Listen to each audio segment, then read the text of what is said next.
First நீங்கள் எல்லாத்தையும் face பண்ணுறதுக்கு ரெடியாக இருந்தீங்கன்னா ஃபேஸ் பண்ணணும். உட்காந்து இந்த மாதிரி இன்டர்வியூவில் உட்காந்து ஃபேஸ் பண்ணிட்டு இருக்கக்கூடாது. நேரில் வந்து ஃபேஸ் பண்ணணும். புரியுதா?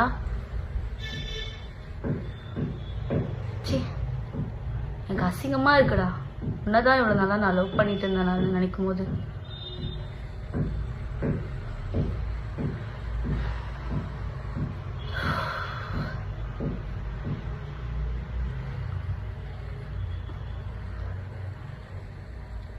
நான் இப்படி ஒரு விஷயத்த பண்ணவே கூடாதுன்னு இருந்தேன்.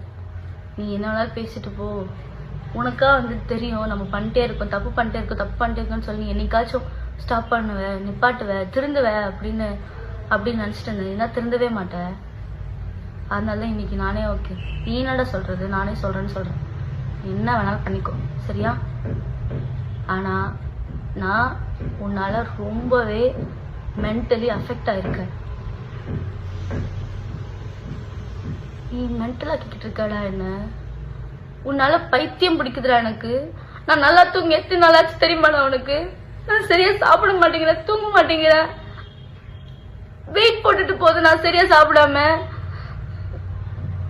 என்னால ஃபுல் ஃபோக்கஸ்டா ஒரு வேலையை பண்ண முடிய மாட்டேங்குதுடா.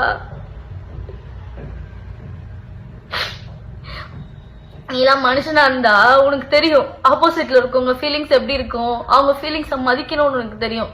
நீலாம் மனுஷனே கிடையாதுடா.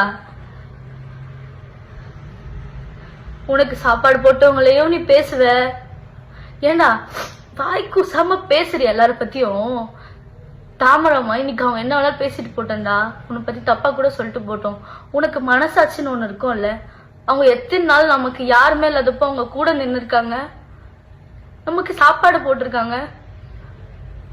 அதெல்லாம் உனக்கு அவங்கள பத்தி பேசும்போது வாயில வரும்போது ஒரு வாட்டி கூட உனக்கு தோணாதாடா?